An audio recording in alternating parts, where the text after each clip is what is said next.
असंभव को संभव बनाने वाले परमेश्वर, हम आपका धन्यवाद देते हैं। पिता परमेश्वर, हम धन्यवाद करते हैं कि आपने आज फिर हम लोगों को समय दिया कि पिता परमेश्वर हम एक साथ इकट्ठा होकर आपके नाम की महिमा करें। हम धन्यवाद देते हैं पिता परमेश्वर, यहाँ उपस्थित देखने वाले उपस्थित और प्रत्येक जन को पिता परमेश्वर मैं आपको कमिट करता हूँ। कहते हैं पिता परमेश्वर आपकी मर्जी हम सबके जीवन में होने पाए।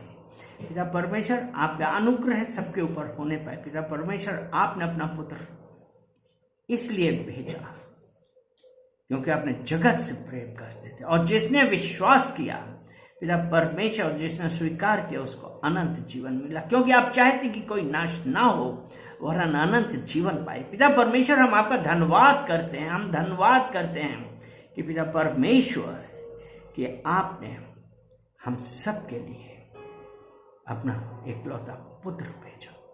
धन्यवाद करते हैं। इस फेलोशिप को हम आपको कमिट करते हैं और कहते हैं पवित्र आत्मा टेक कंट्रोल, यीशु मसीह के नाम से आमेन, आमेन, आमेन।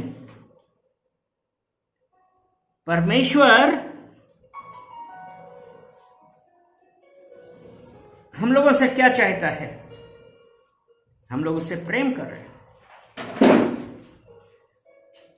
और वो परमेश्वर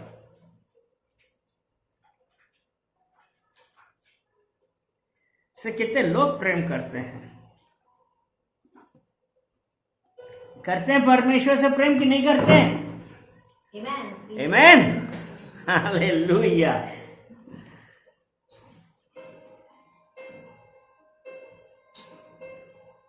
लेकिन कई बार हम अपनी परिस्थितियों को अपने परमेश्वर से बड़ा दिखाते हैं, और या हम अपनी परिस्थितियों की वजह से दब जाते हैं तो परमेश्वर को भी भूल जाते हैं।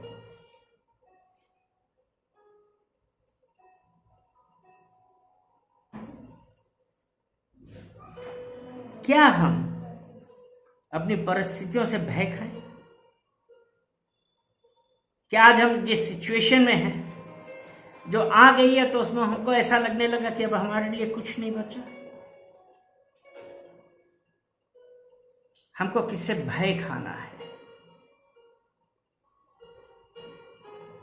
कई बार हम लोग ये कहते हैं कि आज हमें पास ये नहीं वो नहीं, मैं क्या करूं? लेकिन वो परमेश्वर क्या कहता है?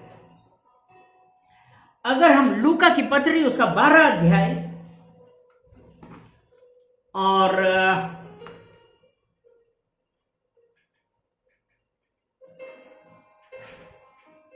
1-2 पढ़ते हैं,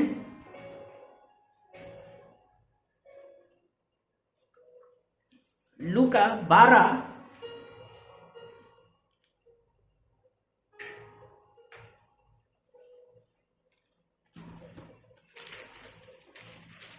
उसका 1 और उसका 2।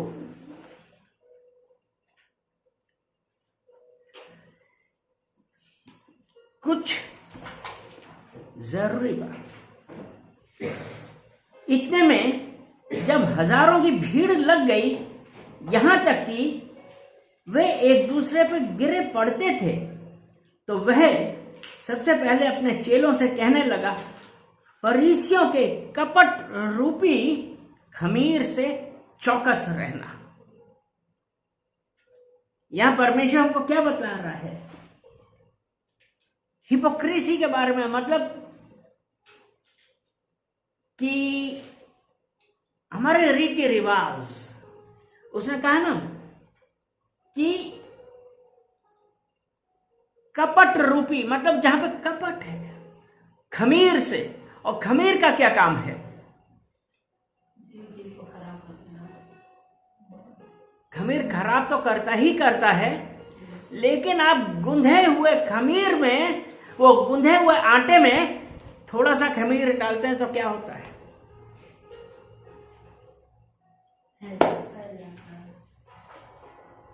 ब्रेड बनती है, उसमें क्या करते हैं? खमीर डालते हैं तो उठाता है। केक बनता है, खमीर डालते हैं, उठाता है। और यहां पे परमेश्वर ने क्या कहा कि फरीसियों के कपट रूपी खमीर से, यानी कि जब इतनी भीड़ आ रही है, आप लोग क्या कर रहे हैं? हम लोग क्या करते हैं कि जो भीड़ का वो होता है ना, हम उसी में ढल जाते हैं, वैसे ही बोलने लगते हैं और उनकी हां में हां मिलाने लगते हैं। लेकिन यीशु मसीह आज हमको कह रहा है कि उन फरीसियों के कपट रूपी खमीर में से चौकस रहना।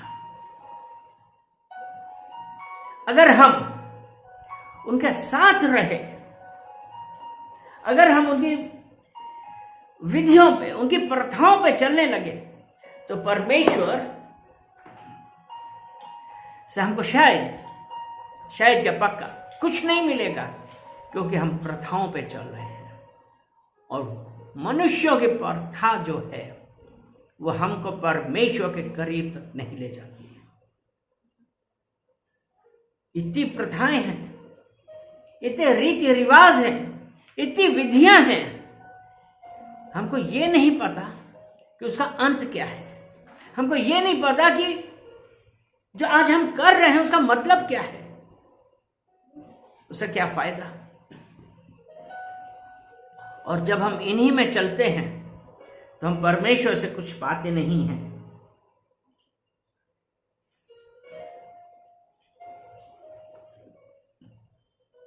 कुछ ढका नहीं, दूसरा वचन, जो खोला ना जाएगा और ना कुछ छिपा है जो जाना ना जाएगा। परमेश्वर कहता है कुछ भी ढका हुआ नहीं। आप ये मत सोचिए कि खमीर मिला दिया है तो कोई जान नहीं पाएगा। कुछ भी ढका नहीं जो खोला ना जाएगा और ना कुछ छिपा है जो जाना ना जाएगा। दूसरा कुरिन्थियों उसका 5 अध्याय उसका 10 वचन देखें।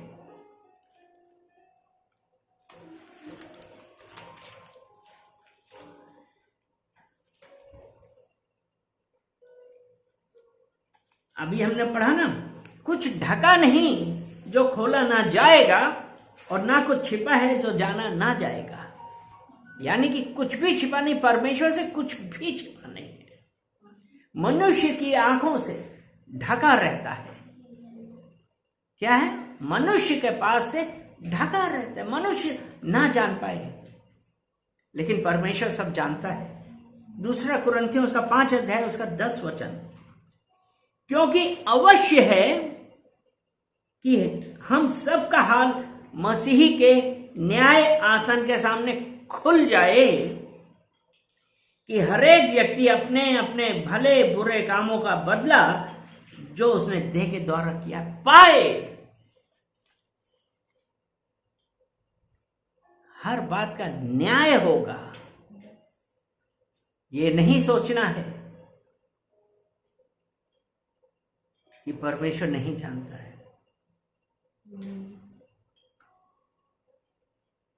कुछ भी छिपा नहीं है, जो कुछ भी। रोमियो उसका 2 अध्याय और उसका 6 वचन देखते हैं। वह हरेक को उसके कामों के अनुसार बदला देगा। हरेक को,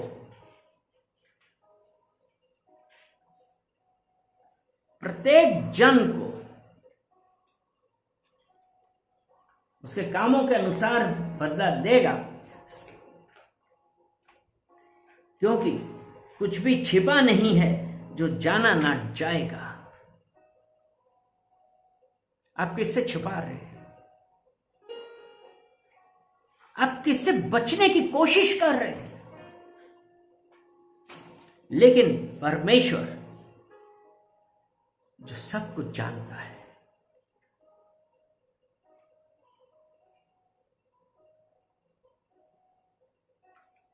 और इसका लूका 12 का 3 कहता है, इसलिए जो कुछ तुमने अंधेरे में कहा है वह उजाले में सुना जाएगा, और जो तुमने कोठरियों में कानो कान कहा है वह छत पर से प्रचार किया जाएगा। हर बात आपकी बताई जाएगी, हर एक बात। ये नहीं है कि हमने गुप्त में कहा है। अगर हम अपने जीवन में देखें, आप ये देखिए कि कई बार हम लोगों को यह लगता है कि अरे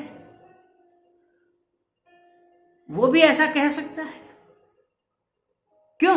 आपसे डायरेक्ट नहीं कहा, लेकिन परमेश्वर से प्रेम रखने वालों के लिए परमेश्वर जनवा देता है, आपको बतला देता है, पता चल जाता है। लोग आके कई बार आपको अपने आप बता भी देते हैं। क्या आपके साथ भी हुआ होगा?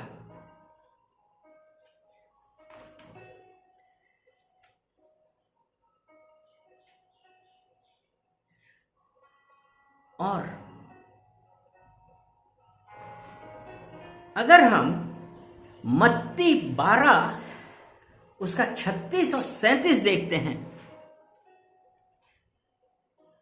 मत्ती 12 उसका 36 और 37 ऐसा कहता है, और मैं तुमसे कहता हूं कि जो जो निकम्मी बातें मनुष्य कहेंगे, न्याय के दिन वे हर एक उस बात का लेखा देंगे।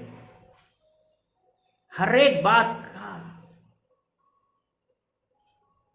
हम लोग बहुत सारी निकम्मी बातें कह देते हैं, बेकार की बातें कहते हैं,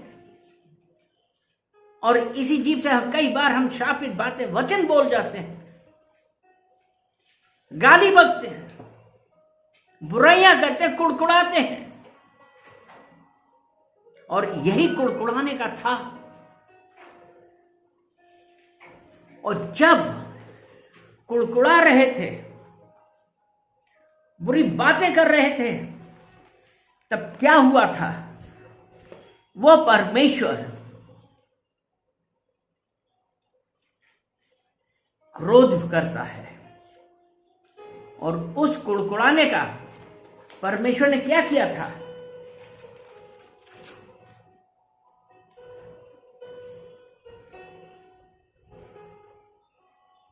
परमेश्वर ने इस्राएलियों से क्या कहा था कि हम तुम्हारी प्रॉमिस्ड लैंड पे ले जा रहे हैं। परमेश्वर का इस्राएलियों के प्रति प्रेम था। और वो जो इतने दिनों तक बंदी थे, 40 साल तक, 400 साल तक, लेकिन परमेश्वर ने कहा कि हम तुम्हें, तुम्हारी जो परमेश्वर ने हमको हमारी प्रॉमिस्ड लैंड में ले जाने के लिए कहा था, वो निकाल कर ला रहे थे। और कौन था? मूसा और एरन उनको लेके आए थे। और वो जंगल के मार्ग से आ रहे थे, कठिनाइयों से आ रहे थे। इस्राएली लोग क्या बोलने लगे? गिनती उसका 21 अध्याय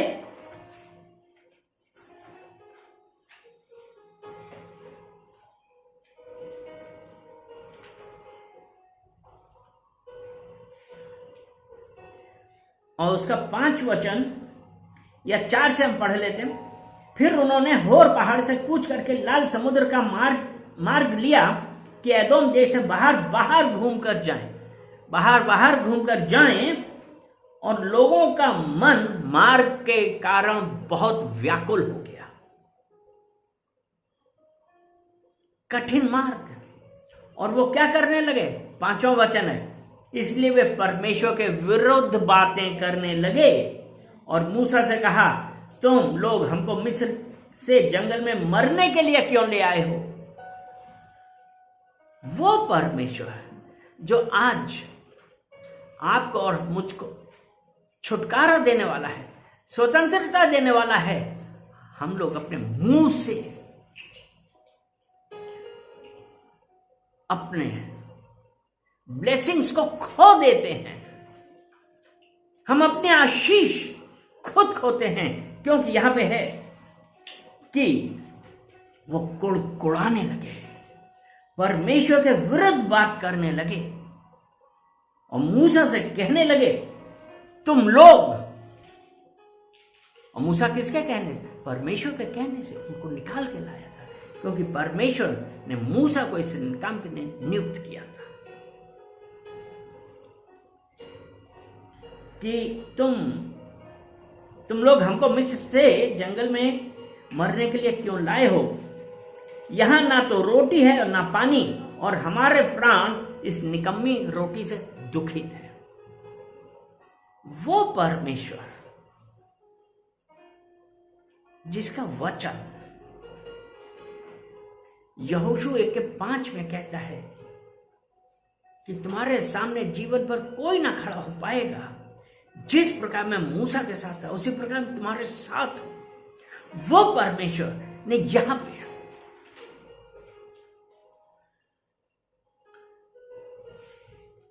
उन लोगों को जब जंगल के मार्ग से निकाल कर ला रहा था, उनको रोटी दी, उनको रोटी दी, लेकिन यहां ना रोटी और ना पानी, और हमारे प्राण इस निकम्मी रोटी से दुखी है। मन्ना परमेश्वर ने का वचन था कि मैं तुम्हें सप्लाई करूंगा, और आज हम लोग भी यही करते हैं। अपने मुंह से अपनी आशीषों को खो देते हैं। जिस प्रकार यहां पे परमेश्वर हमें छुड़ाने आए, वो चाहता है कि हम इस बंदिश से निकले, लेकिन हम अपने इस जबान की वजह से, अपने विचारों की वजह से हम उस बंधन में ही बंधे रहते हैं। जिस प्रकार यहां पे निकम्मी रोटी से दुखित है। उसका 6वां वचन, अतः यहोवा ने उन लोगों में तेज विष वाले सांप भेजे जो उनको डसने लगे, और बहुत से इजरायली मर गए। बहुत से इजरायली मर गए। और हमने क्या पढ़ा था? हमने ये पढ़ा था कि जो जो निकम्मी बातें मनुष्य करेंगे, कहेंगे, न्याय के दिन वे हर एक उस बात का लेखा देंगे, क्योंकि तू अपनी बातों के कारण निर्दोष और अपनी ही बातों के कारण दोषी ठहराया जाएगा। वो परमेश्वर आज क्या कह रहा है? इजराइलियों को जो वो परमेश्वर निकाल के ला रहा था,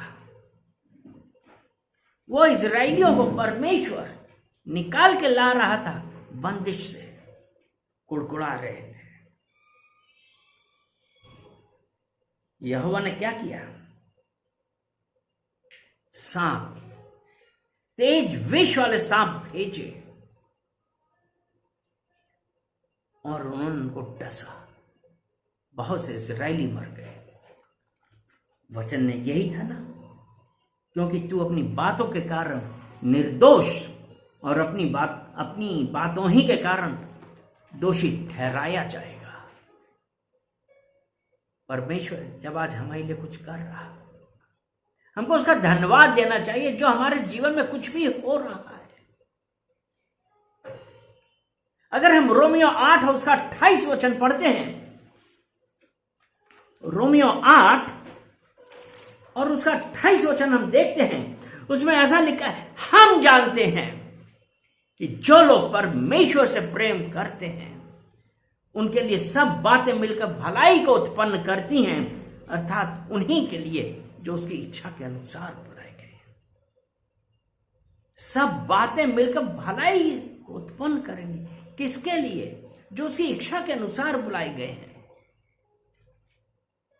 और जो उसकी इच्छा के अनुसार बुलाए जाते हैं, क्या वो कुड़कुड़ाएंगे? क्योंकि परमेश्वर का वचन जो हमने कहा था कि कपट रूपी खमीर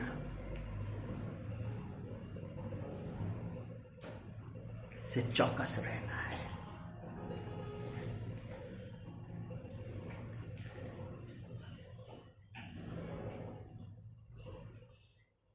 परमेश्वर को जानते तो बहुत है। यीशु मसीह का वचन कहता है, बुलाए तो बहुत हैं लेकिन चुने थोड़े हैं। चुने थोड़े हैं। इसीलिए जब उसने कहा ना कि सब बातें मिलकर, जो परमेश्वर से प्रेम रखते हैं उनके लिए सब बातें मिलकर भलाई को उत्पन्न करती हैं, अर्थात उन्हीं के लिए जो उसकी इच्छा के अनुसार बुलाए गए हैं। क्या आप उसकी इच्छा के अनुसार बुलाए गए हैं कि आप भी कपट रूपी खमीर में फंस गए हैं फरीसियों के साथ?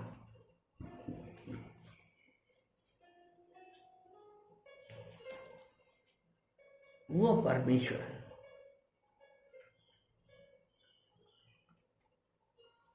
आज हमसे क्या चाहता है कि हम उनके साथ रहें कि हम उनसे अलग रहें। फिलिपियो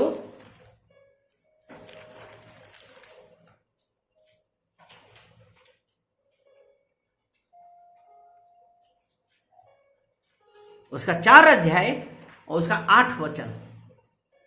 इसलिए हे भाइयों, जो जो बातें सत्य हैं और जो जो बातें आदरणीय हैं और जो जो बातें उचित हैं और जो जो बातें पवित्र हैं और जो जो बातें सुहावनी हैं और जो जो बातें मनभावनी हैं, अर्थात जो भी सद्गुण और प्रशंसा की बातें हैं, उन पर ध्यान लगाया करो। संसार की चीजें देखने में बहुत अच्छी हैं, लेकिन परमेश्वर कहता है सत्य, आदरणीय, उचित, पवित्र, सुहानी, मनभावनीय, उन पर मन लगाया करो। कितने लोग लगाते हैं मन? उसमें मन लगाया करें। कुलीसियों की पत्री उसका 3 अध्याय उसका 2 वचन। पृथ्वी पर की नहीं वरन स्वर्गीय वस्तुओं पर ध्यान लगाओ। अर्थात पृथ्वी की वस्तुएं देखने में बड़ी सुंदर लगती हैं, हमारी इच्छाएं जागृत होती हैं उनको पाने के लिए, और वो पाने के लिए हम क्या करते हैं?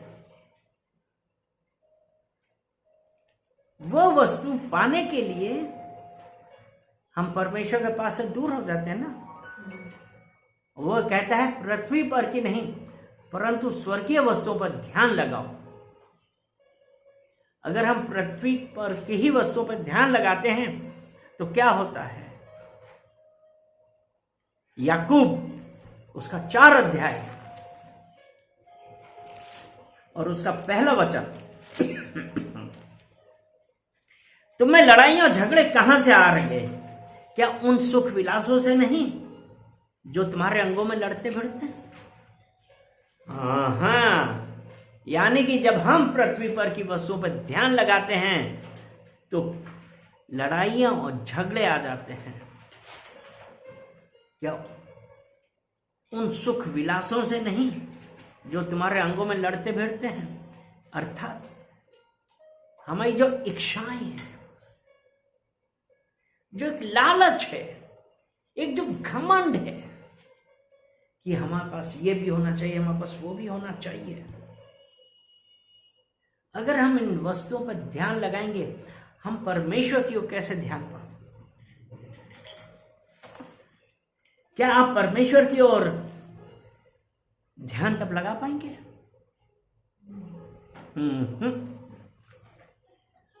अगर हम मत्ती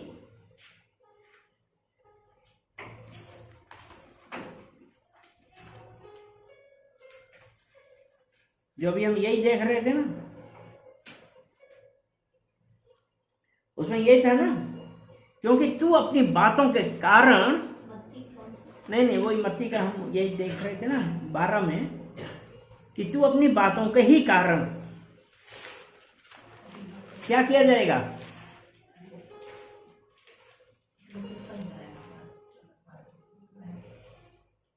तू अपनी बातों ही के कारण निर्दोष और अपनी बातों ही के कारण दोषी ठहराया जाएगा।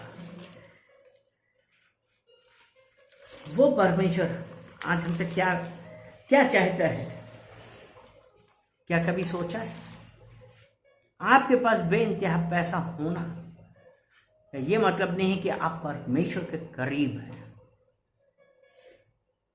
परमेश्वर जो हमारा हृदय जानता है। अगर हम व्यवस्था विवरण 8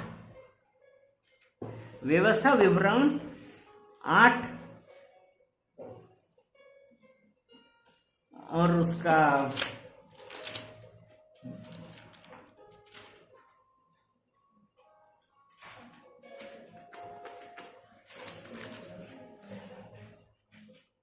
18 नहीं, वो व्यवसाय विवरण 10 और उसका 17 पढ़ेंगे। व्यवसाय विवरण 10 और उसका 17। क्योंकि तुम्हारा परमेश्वर यहोवा वही ईश्वरों का ईश्वर,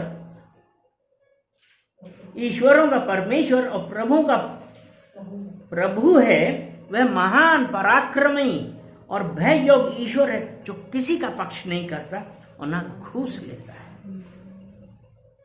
संसार और की नहीं वरन स्वर्गीय वस्तुओं पर ध्यान रखो, क्योंकि जो हमारा हृदय जानता है किसी का पक्ष नहीं करता। आज हम में से कितने लोग यही सोचते हैं कि पता नहीं हमारे साथ ऐसा क्यों नहीं हो रहा है।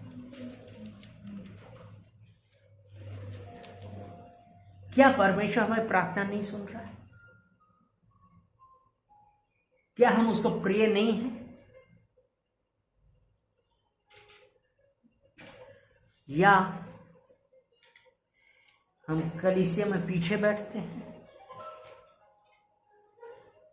परमेश्वर किसी का पक्ष नहीं लेता, वो पक्षपाती नहीं है परमेश्वर। आज अब हमको क्या करना है कि परमेश्वर से पश्चाताप करना है। कितने लोग पश्चाताप करने के लिए तैयार हैं? आप जब पश्चाताप करेंगे परमेश्वर सुनने वाला है, आमीन। और परमेश्वर आपको क्या करेगा? माफ करेगा कि नहीं? चलिए पढ़ते हैं पहला यूहन्ना 1 उसका 9वां वचन। If we confess our sins, He is faithful and just and will forgive us our sins and purify us from all unrighteousness. यदि हम अपने पापों को मान लें,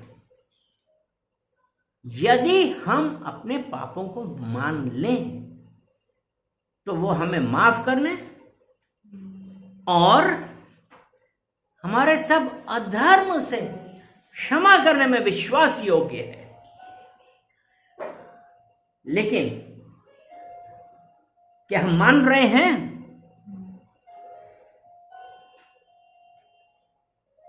माना कि नहीं माना है? अगर हम पश्चाताप कर रहे हैं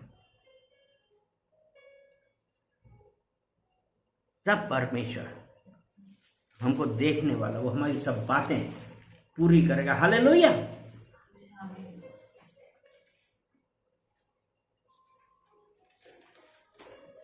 इसके लिए आज हम परमेश्वर से यही प्रार्थना कर रहे हैं कि हमारे अंदर जो पत्थर का हृदय है या कुछ ऐसा मन है जिसकी वजह से आज हम आपसे दूर जा रहे हैं, वो निकाल दीजिए। इसके लिए आपको पश्चाताप करना है। आमीन। कितने लोग आज तैयार हैं पश्चाताप करने के लिए? कितने लोग तैयार हैं पश्चाताप करने के लिए? और जब हम पश्चाताप करेंगे, पश्चाताप करने के साथ साथ हम इस बात के लिए भी तैयार हैं कि हमको परमेश्वर माफ भी करेगा। हालेलुया। इसलिए यूहन्ना 8 उसका 32 वचन, कि तुम सत्य को जानोगे, सत्य तुम्हें स्वतंत्र करेगा।